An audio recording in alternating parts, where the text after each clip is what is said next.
so ina kama do me we mi go yan very o we ni me la ro ni ga gele ji mo bo bana na ri me ga ri wa me wa gi dinu wa o we hi ye gedege agi se gedege o we do me ri nu so mo ike wa ge o toy kere o wi ga se tia san kwa Benin mana bu bo ga me tia san kwa Benin mana bu o we mama gbon ni gwa lo ya o yen ga vi o me ne ne fe ni gwa lo kian yen ga ge so mo bo vana ye gbere ga se na gbon o ri fu o me gbe a kian we se no ma o e ka gi o mo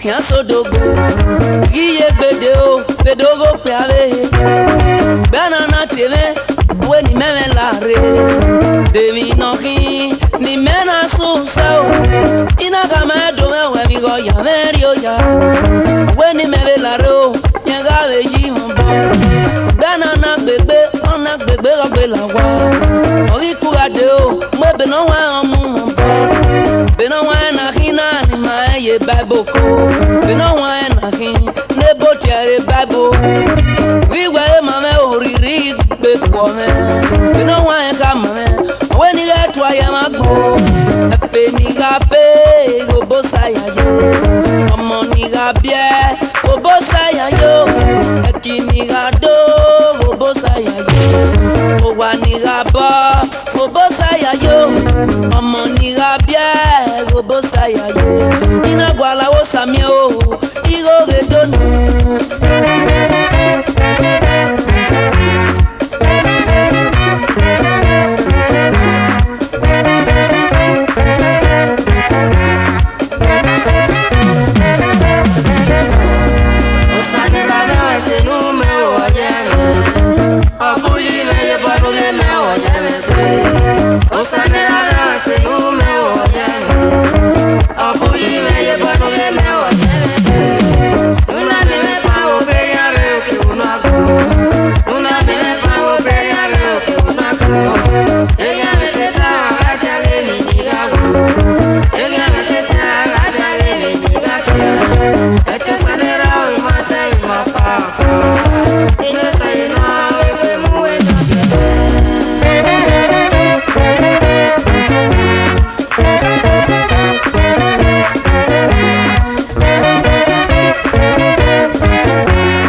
tawano do yi no re ni kwegbe be no mo be yo ogui mani pia pele give e han no yi no gwe baba ajodo e han no yi no gwe ni ko pele give e han no yi no gwa oga give e han yi no gwe ni ko rundona nya megi ga wo we me ekazekeme o amie mo po wa ekazekeme na gi mie mo po wa amie gazelele me o ibi ore me wa dan me o wa do ba won do mo gberie ogo me o e o po tu berie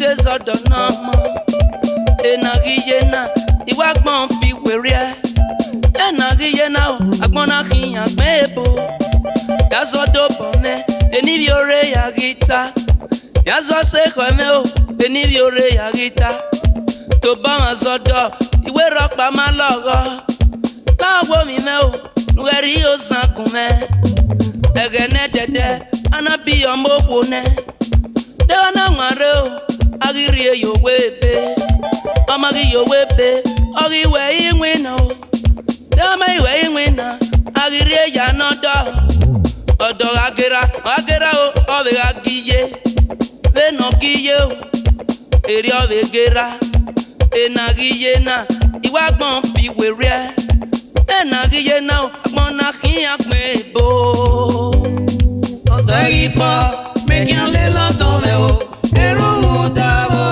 to uyine nipo onde ipo me kin le lo do me o eru dabo to uyine nipo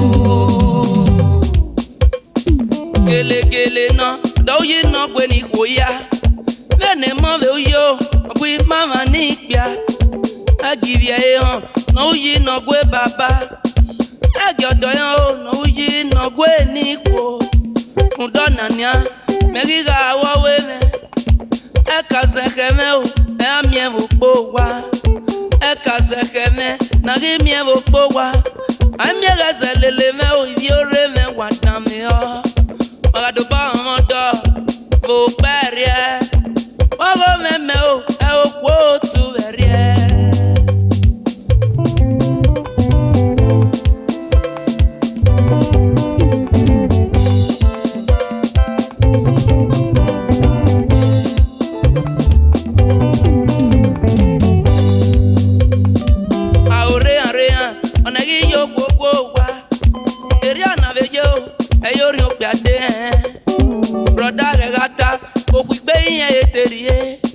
sokon pari no yimi gbigbe marigba ari yen yime broda magba ari yen o broda ri me yimo ko sister regata odigbe yen ete ome sokon pari no yimi gbigbe marigba ari yen yime sister magba ari yen o sister ri me yimo do yore ni piame wari dan me yinyeme wara mi no me ikebe nuwa wo kan we ri o uri yere iya momo kawe wo bi aleke we ri yere o iya momo kawe wo bi aleke no be kani ku wa e ona kina e na kyo wari dan me iwon me kiam me no me go ni wo do me ri o ari yo we o be no ta kian ye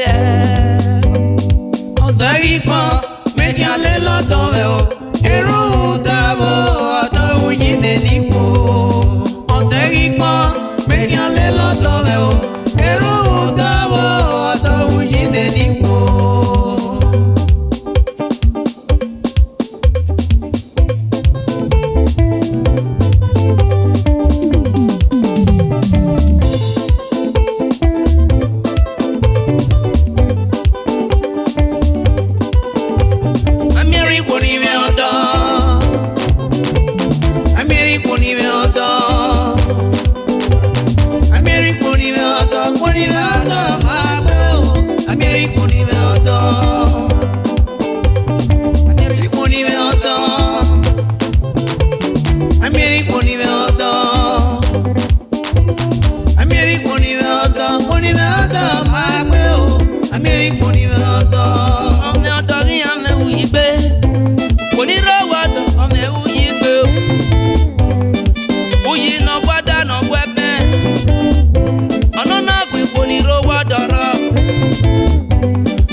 ye.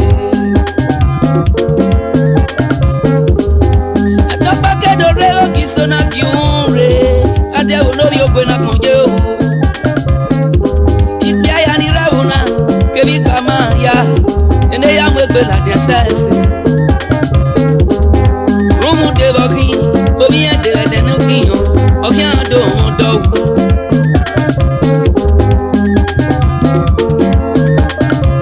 Oni enegbe ayi mama gabia o. Ese. Mande akatuntu ye papa mo. Ese. Mande ayi mama gabia o. Ese.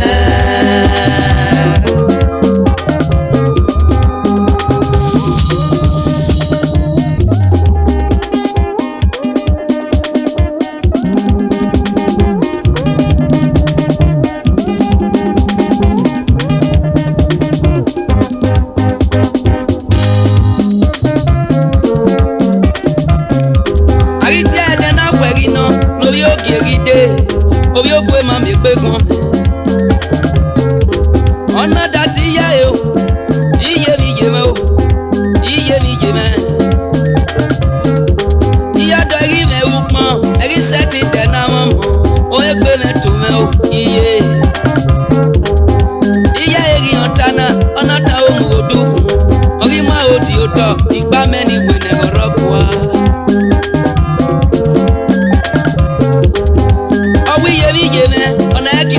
Vedo lavo ye meniye nu ya kwa lukolo kamila gome iya ye na lavo ona ya kwa lukolo kamila unu ona pevima of you bolo kamila rene wa mona riu ona muwa wanyaire ona view bolo kamila na ona he kuwa wa osame rosayo oyume ogo yayo ona balo fikpon e o balo re.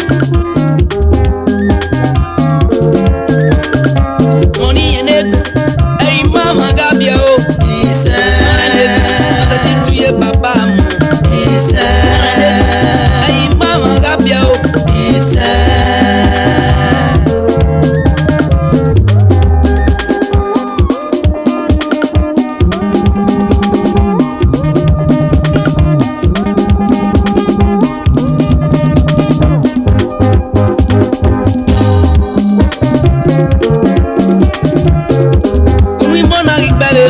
Ikpede ni ọgba ne ọ̀rẹ́ ne obi oke.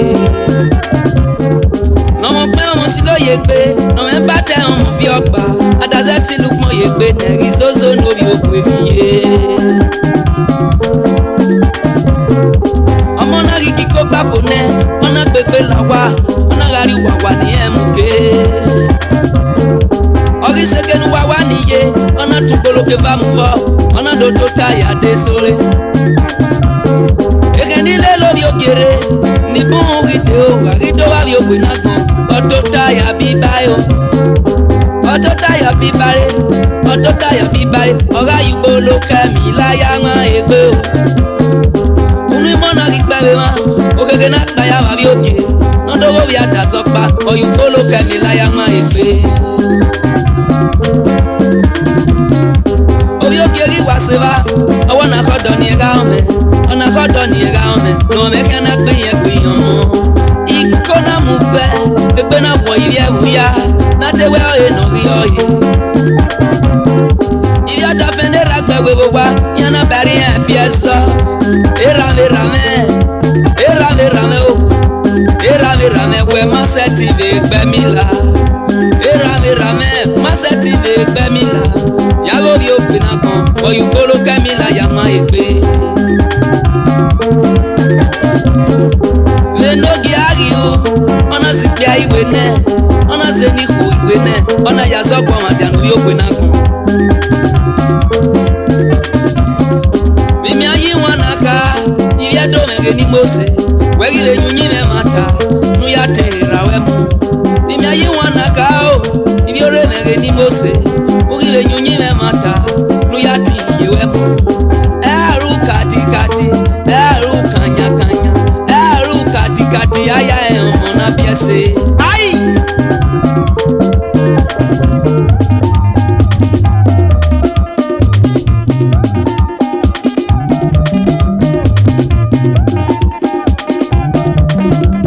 les ramants.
Eti mama agogo,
Eragalunoma, yeregeta kokana. Osegalunoma, yeregeta kokana. Eragalunoma, yeregeta kokana. Anye wo bera, anye wo biye o, anye wo biye mama we na kokoma. Anye wo bera o, anye wo biye o, anye wo biye mama we na kokoma.